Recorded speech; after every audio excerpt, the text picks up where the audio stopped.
Dr. Keisha Williams pulled into the parking lot of Sunset Ridge Community Center, her heart already lighter than it had been all week. The summer sun was perfect today, not too hot, but warm enough to make the pool feel amazing.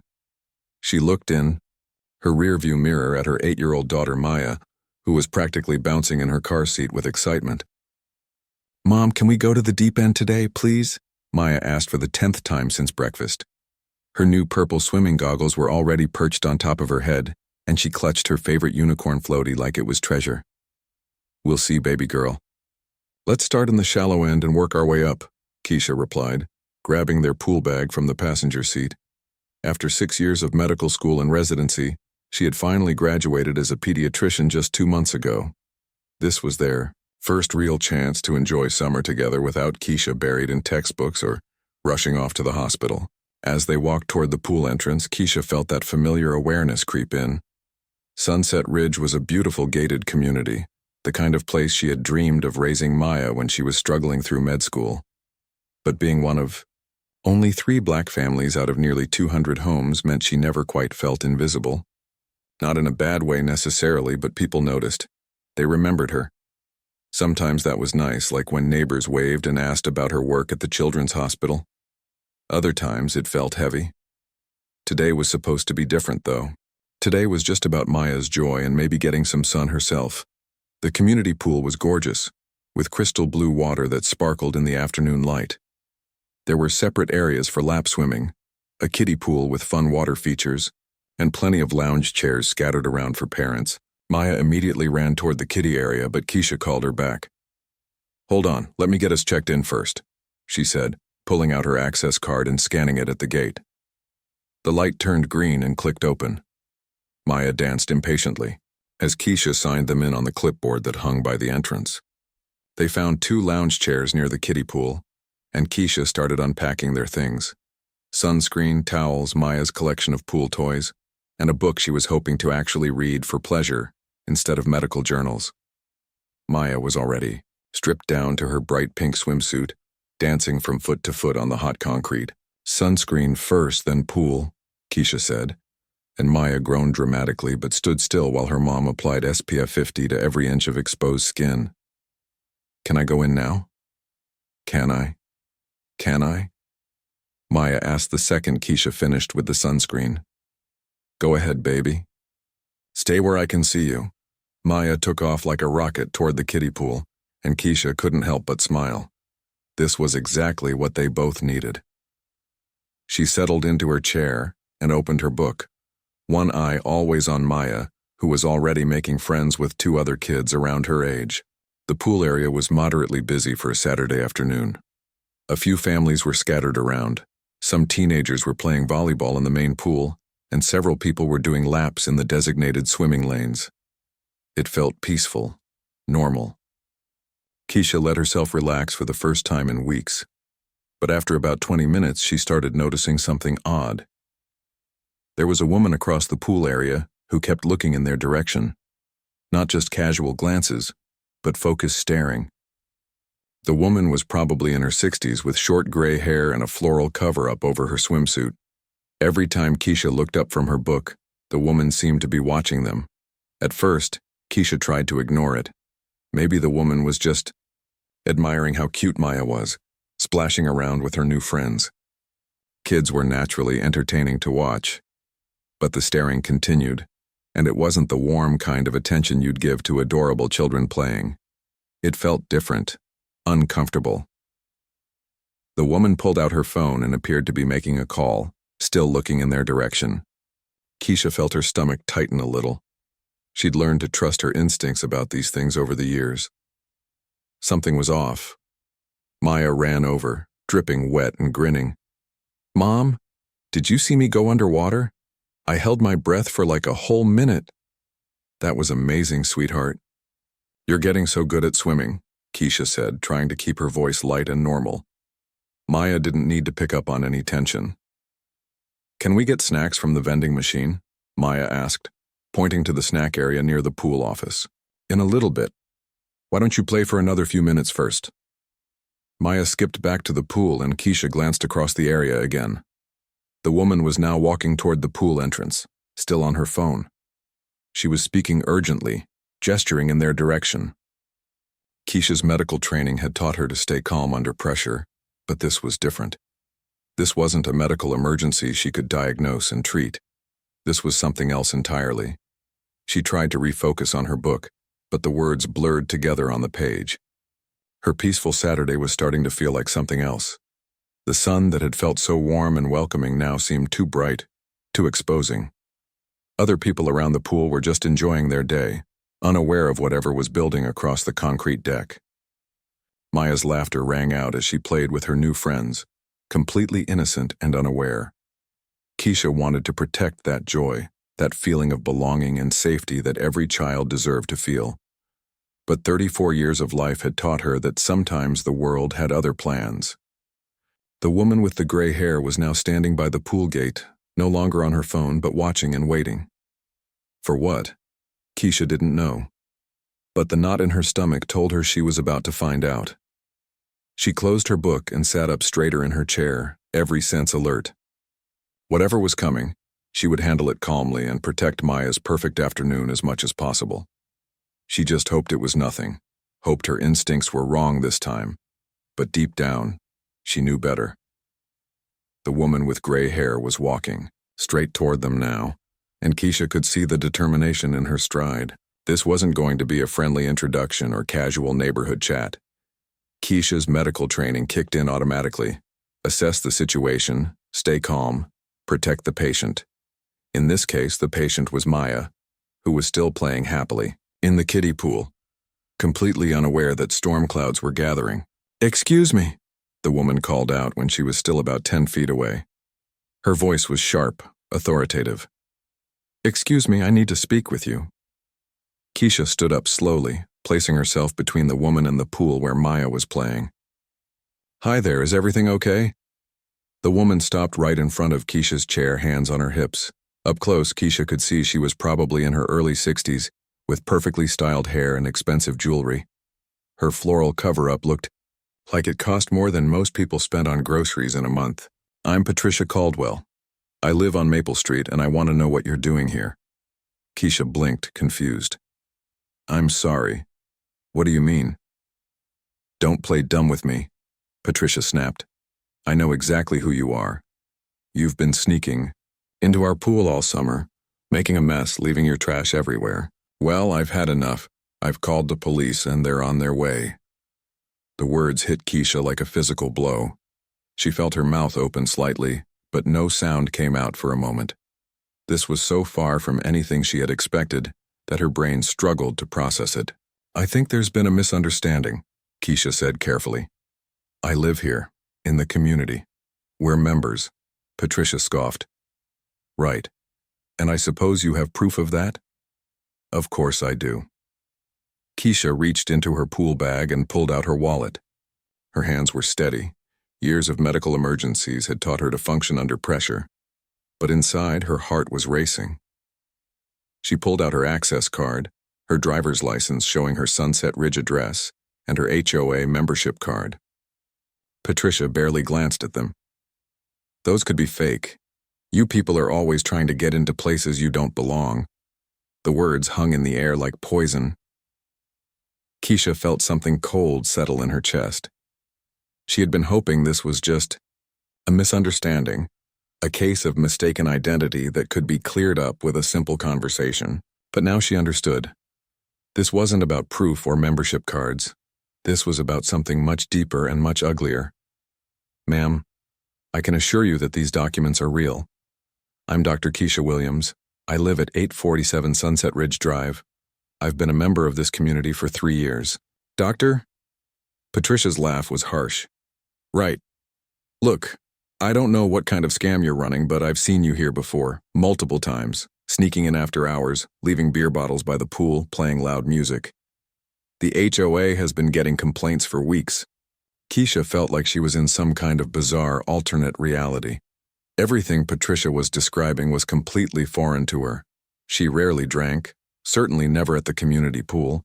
She couldn't remember the last time she'd played music louder than a whisper, let alone at a public pool. And sneaking in? She always used her access card, always signed in properly. Mrs. Caldwell, I think you have me confused with someone else. I work at Children's Hospital downtown. I just finished my residency 2 months ago. I've never done any of the things you're describing. But Patricia wasn't listening. She had pulled out her phone again and was showing Keisha something on the screen. I took pictures. Look. Keisha leaned forward to see the phone screen. And her. Confusion deepened. The image showed a woman by a pool at night, but it was too dark and blurry to make out any details.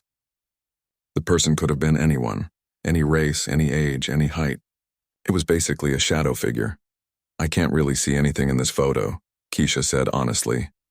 That's you, Patricia insisted. Same height, same look. Keisha realized with growing horror what was happening. Patricia hadn't seen any details in that photo. She had seen a black woman, or thought she had, and now she was seeing another black woman and assuming it was the same person. It didn't matter that Keisha was clearly different from whoever was in that blurry photo. In Patricia's mind, one black woman was the same as any other black woman. Maya's voice cut through the tension. Mommy, who's that lady? Why does she look angry? Keisha turned to see her daughter standing at the edge of the kiddie pool, water dripping from her purple goggles, her little face scrunched up with concern. The other children she'd been playing with had moved away, sensing the adult conflict even if they didn't understand it. It's okay, baby. Just a misunderstanding. Keep playing. But Maya was too smart to buy that. She could feel the tension radiating from both adults. She climbed out of the pool and wrapped her unicorn towel around herself, moving closer to her mother's side. Patricia looked down at Maya, and for a moment, her expression softened slightly. But then her jaw hardened again. This is exactly what I'm talking about. Bringing children here when you don't belong. It's not safe, not safe. Keisha's voice was sharper now. She had been trying to stay calm, trying to de-escalate, but talking about her daughter's safety was crossing a line. What exactly do you think is not safe about a child swimming in a pool? I don't know what kind of people you associate with, but the person who's been trespassing here has been drinking, leaving broken glass around. What if a child stepped on it? Keisha wanted to scream that she would never put any child in danger, that she was a pediatrician who had dedicated her life to protecting children. But she could see that logic wasn't going to work here. Patricia had already made up her mind about who Keisha was, and no amount of evidence was going to change that. Other pool visitors were starting to notice the commotion. A few people had stopped their conversations to look over. Some seemed curious, others uncomfortable. A teenager in the main pool had stopped swimming and was treading water near the edge, clearly listening. Look, Keisha said, trying one more time. I understand there have been problems with someone trespassing. That's not okay, and I agree it needs to be stopped. But I am not that person. I can show you my mortgage papers if you want. I can call my neighbors to vouch for me. I can show you photos of Maya and me at community events. Patricia crossed her arms. We'll let the police sort it out. They should be here any minute. As if summoned by her words, the sound of a police siren began to grow louder in the distance. Keisha felt her blood turn to ice. She had done nothing wrong, had broken no laws, had every right to be exactly where she was. But she also knew that police encounters could go wrong in ways that had nothing to do with guilt or innocence. Maya pressed closer to her side. Mommy, why are the police coming? Are we in trouble? Keisha wrapped her arm around her daughter, pulling her close. No, sweetheart. We're not in trouble. There's just been a misunderstanding and we're going to clear it up. But as the siren grew louder and she saw the satisfaction on Patricia's face, Keisha wasn't sure she believed her own words. The police car pulled into the parking lot with its lights flashing, but no siren now. Keisha watched through the chain-link fence as 2 officers got out. One older white man with gray at his temples, and a younger Latina woman. They walked toward the pool entrance with the measured pace of people who had dealt with these kinds of calls before. Maya was still pressed against Keisha's side, her unicorn towel wrapped tightly around her small frame. Mom, I'm scared, she whispered. It's going to be okay, baby. The police are here to help. We haven't done anything wrong. Keisha tried to keep her voice steady, but her heart was pounding so hard she was sure everyone could hear it. The pool area had gone quiet except for the gentle splash of water and the hum of the filtration system. Other families had stopped their conversations and activities to watch what was happening. Some people were trying to pretend they weren't staring, but the tension was thick enough to cut with a knife. Patricia had positioned herself near the gate. clearly ready to greet the officers and present her case. She had the confident posture of someone who had never doubted that the police would take her side. The older officer entered first, scanning the pool area quickly before his eyes settled on the group near Keisha's chair. The younger officer followed, her hand resting casually on her radio. "Good afternoon," the older officer said as he approached. His nameplate read Officer Rodriguez. "I'm Officer Rodriguez, and this is Officer Chen. We received a call about a trespassing situation." Patricia stepped forward immediately. "Yes, officer. I'm Patricia Caldwell. I live on Maple Street in this community. This woman," she pointed directly at Keisha, "has been trespassing in our pool area for weeks. She's been coming here after hours, drinking, leaving trash. I have photographic evidence." Officer Rodriguez looked at Keisha calmly. "Ma'am, can you tell me your side of this?" Keisha took a deep breath. "Stay calm, stick to facts," she told herself. "Officer, my name is Dr. Keisha Williams. I live at 847 Sunset Ridge Drive here in this community. I'm a resident and an HOA member. My daughter and I came to the pool this afternoon for some recreation. We signed in properly and used my access card to enter. Do you have identification showing your address?" Officer Chen asked. "Absolutely." Keisha reached into her bag and pulled out her driver's license, her HOA membership card, and her access card. "I also have my mortgage paperwork if you need additional proof." Officer Rodriguez examined the documents carefully, taking his time. Keisha noticed that he checked the dates, looked at the photos, and even held the access card up to examine it more closely. "These appear to be legitimate," he said to his partner. Then he turned to Patricia. "Ma'am, you mentioned photographic evidence?" Patricia pulled out her phone eagerly. "Yes, I took this picture last week when I caught her here after hours." She showed the officers the same blurry, dark image she had shown Keisha earlier. Officer Chen looked at the photo, then at Keisha, then back at the photo. "Ma'am, I have to be honest. This image is too dark and unclear to identify anyone specifically. I can see there's a person by the pool, but I can't make out any distinguishing features." Patricia's confidence wavered slightly. "Well, it's clearly her. Same height, same general appearance." "Mrs. Caldwell," Officer Rodriguez said carefully, "can you describe any specific identifying features of the person you saw trespassing? Clothing, hairstyle, distinctive markings, anything like that?" Patricia hesitated. "Well, she looks like this woman here." The silence that followed was uncomfortable. Keisha could see understanding dawn in Officer Chen's eyes. This wasn't the first time either officer had encountered this situation. "Ma'am," Officer Rodriguez continued, "Dr. Williams has provided valid proof of residency and community membership. Her documents check out. Unless you have more specific evidence linking her to the trespassing incidents, we don't have grounds to pursue this further." But then Officer Chen's radio crackled to life. She stepped aside to answer it, speaking in low tones that Keisha couldn't quite hear. After a few minutes, she returned with an interesting expression on her face. "Actually," Officer Chen said, "we've been looking into these pool trespassing reports. We have some information that might clear this up entirely." She pulled out a small notebook and flipped through a few pages. "Over the past month, we've received reports of unauthorized pool access at 3 different communities in this area. The description we have of the suspect is a Caucasian woman, approximately 45-50 years old, blonde hair, medium height. She's been driving a white sedan and typically trespasses in the evening hours." Patricia's face went pale. "Caucasian, but I thought the suspect we're looking for is white, ma'am. In fact, we have her on security camera from 2 other locations. She's been targeting multiple community pools, usually after regular hours when there's less chance of being caught." Officer Rodriguez nodded. "Dr. Williams clearly doesn't match that description in any way.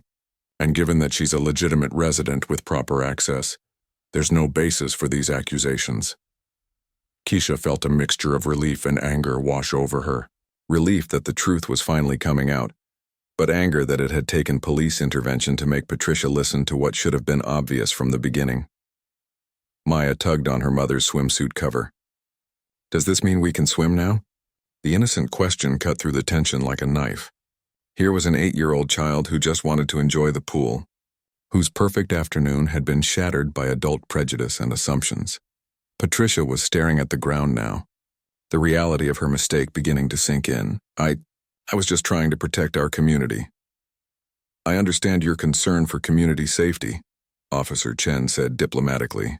But it's important to base reports on specific observations and evidence, not on assumptions. Officer Rodriguez turned to Keisha. Dr. Williams, you and your daughter are absolutely free to enjoy the pool. You have every right to be here. I apologize for any inconvenience this has caused. Thank you, officer, Keisha replied. She was proud that her voice remained steady and professional.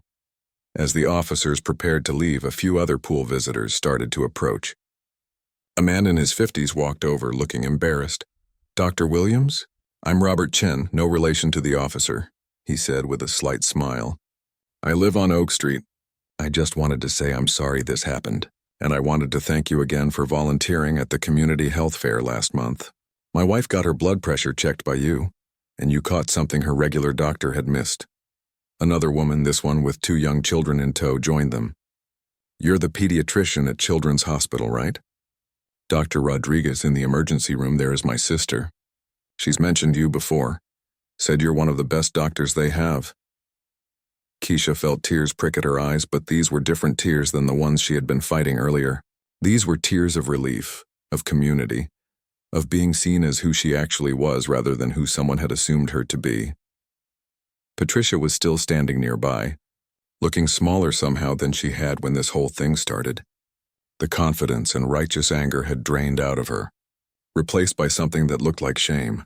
Maya, who had been watching all the adults with the solemn attention that children give to serious situations, finally spoke up.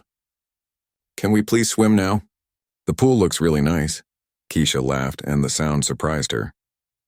Yes, baby girl, we can definitely swim now.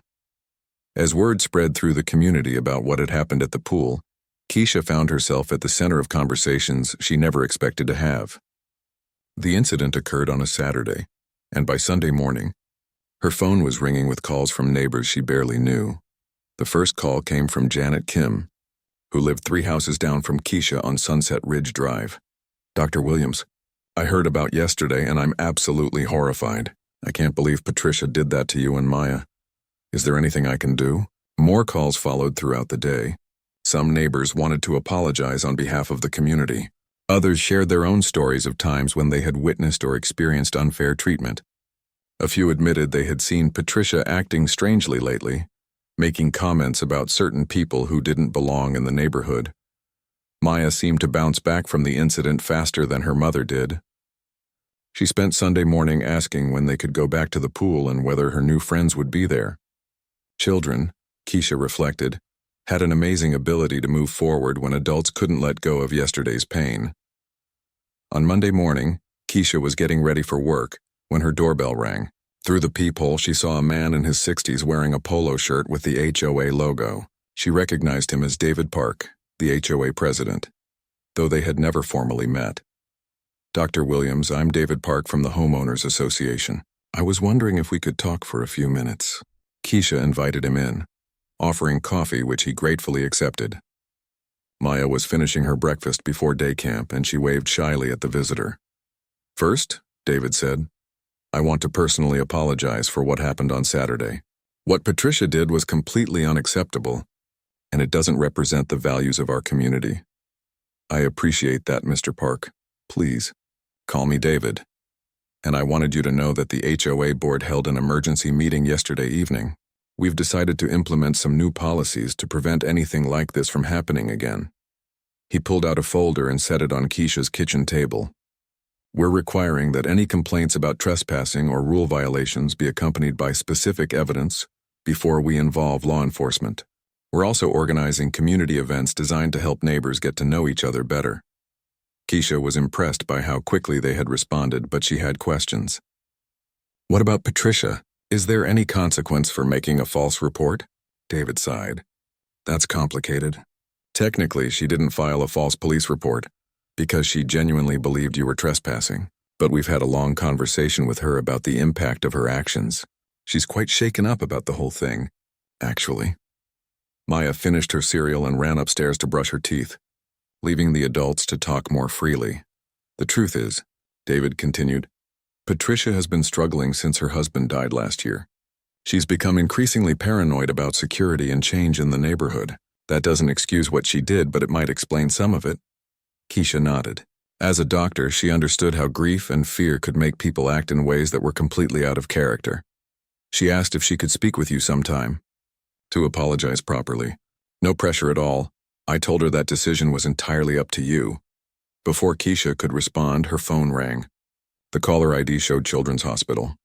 "I'm sorry, I need to take this," she said to David. "Dr. Williams, this is Beth in administration. We've had several calls this morning from community members who heard about what happened over the weekend.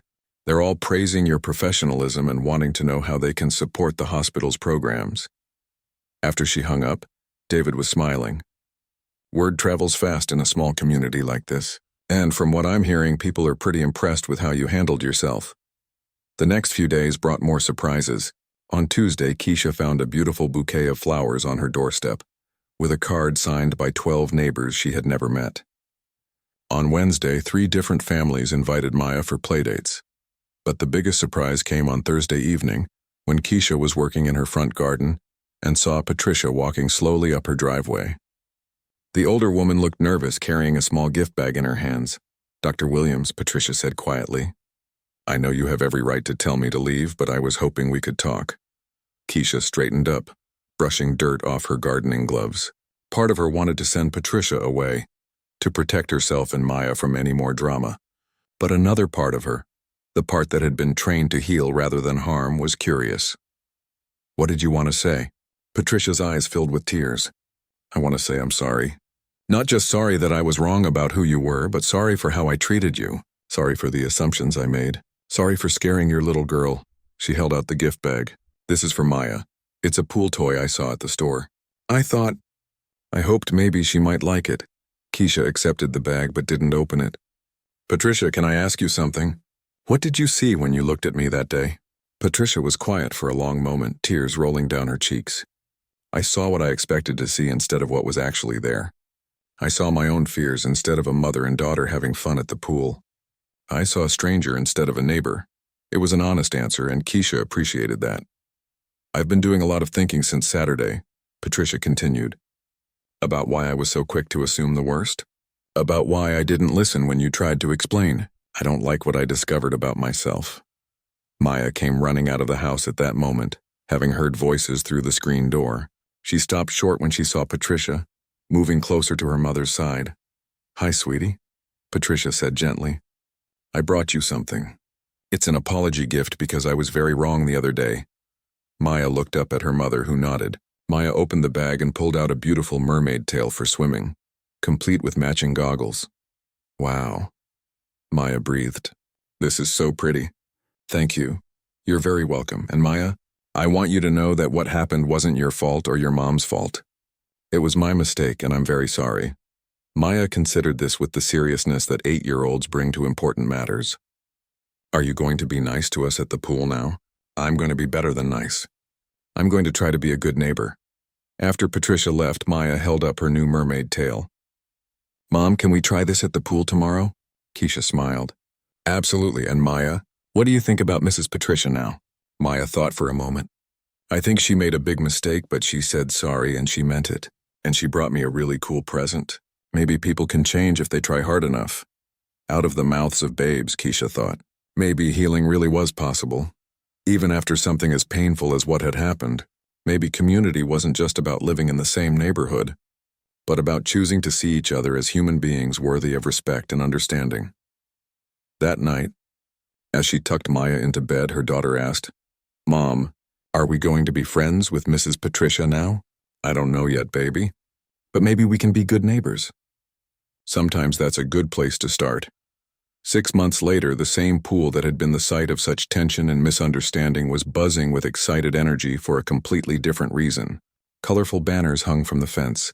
Tables were set up with food from dozens of families, and the sound of children laughing filled the air. It was the first annual Sunset Ridge Community Unity Day, and it was everything Keisha had hoped it would be. She stood near the snack table, watching Maya race around the pool deck in her mermaid tail, the same one Patricia had given her months ago, playing with friends from all over the neighborhood. The transformation had been remarkable, not just in their community, but in the relationships that had grown from that difficult Saturday afternoon. "Dr. Williams, The face painting station is running low on supplies, called out Jenny Morrison, one of the many volunteers who had stepped up to help organize the event. I'll grab more from my car, Keisha replied. But before she could move, Patricia appeared with a box full of face paints and brushes. Already on it, Patricia said with a smile. I restocked everything this morning. It still surprised Keisha sometimes seeing how much Patricia had changed. The transformation hadn't happened overnight. After that first apology in Keisha's driveway, there had been a series of small steps, careful conversations, and gradual trust building that had led to an unlikely partnership. It started when Patricia volunteered to help with Maya's school fundraiser. Then she began attending the monthly neighborhood meetings that Keisha had suggested the HOA start hosting. When Keisha mentioned wanting to organize a community health fair, Patricia was the first to volunteer to help coordinate it. You know, Patricia said as they walked back toward the face painting station, I never imagined 6 months ago that we'd be planning events together. Honestly, neither did I, Keisha admitted, but I'm glad we are. The health fair had been a huge success, bringing together not just their community but neighboring areas as well. Keisha had coordinated with her colleagues at Children's Hospital to provide free health screenings, while Patricia had used her background in event planning to handle logistics. Working together toward a common goal had done more to build their relationship than 100 conversations about what had gone wrong that day at the pool. Mom! Mom! Maya came running over, her face painted like a butterfly, dripping pool water everywhere. Mrs. Patricia said she's going to teach me how to do a proper dive next week. That's wonderful, sweetheart. Make sure you say thank you.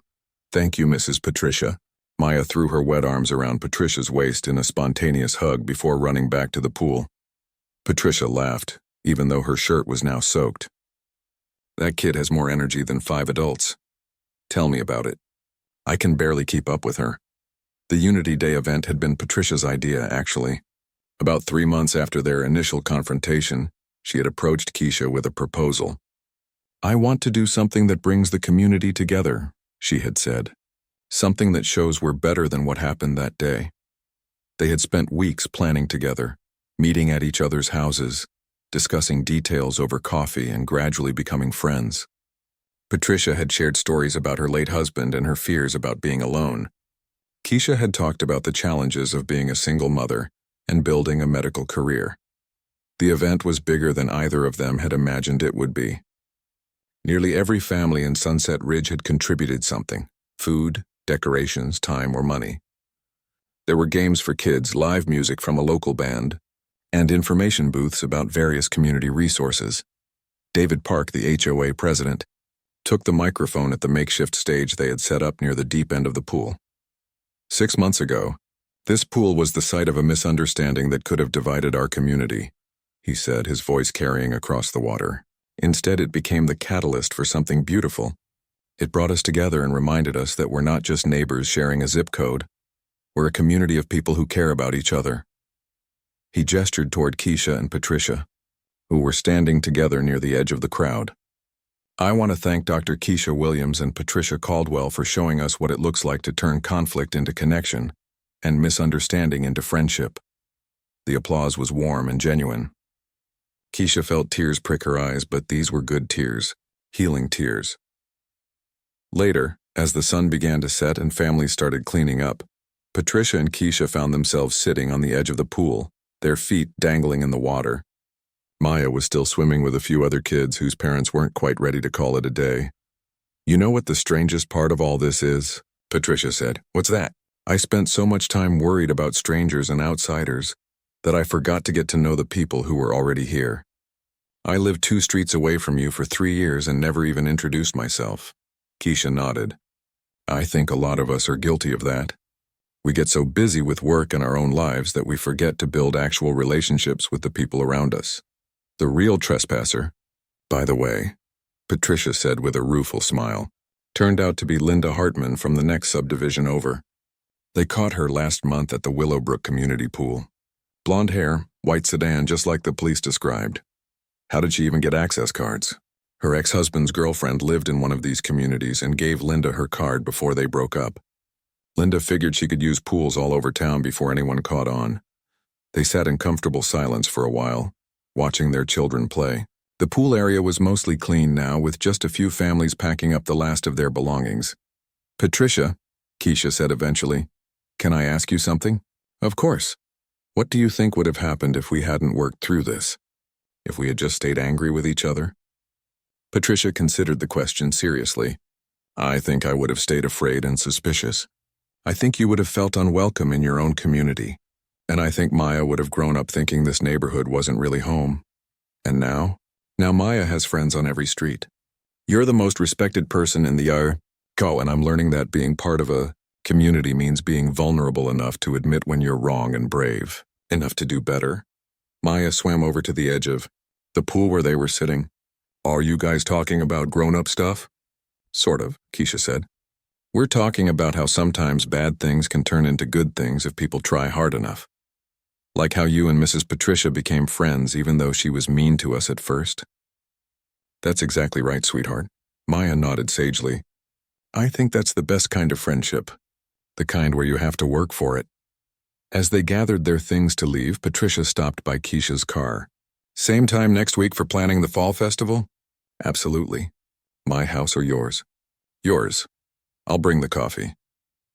Driving home, Maya chattering about all the fun she had and already planning for next year's Unity Day, Keisha reflected on how much their lives had changed. The pool incident could have made them feel unwelcome, could have driven them to find a new community where they felt safer. Instead, it had given them something rare and precious, a real community where people knew each other's names, where children played together regardless of what their parents looked like, and where mistakes could be acknowledged, forgiven, and transformed into bridges instead of walls. That night, as she tucked Maya into bed, her daughter asked the question that had become their nightly ritual. "Mom, what was the best part of your day?" "Seeing you happy and safe in our community," Keisha answered, the same answer she had given every night for months. "My best part," Maya said sleepily, "was watching you and Mrs. Patricia laugh together. I like it when people who used to be sad become happy instead." Sometimes, Keisha thought as she turned off Maya's light, children understood the most important things better than adults ever could. Sometimes the best stories weren't about avoiding problems, but about facing them with courage and grace and discovering that healing was always possible when people chose love over fear. Outside, the community pool was quiet and peaceful under the stars, waiting for tomorrow's adventures and the children who would make new memories in its welcoming waters.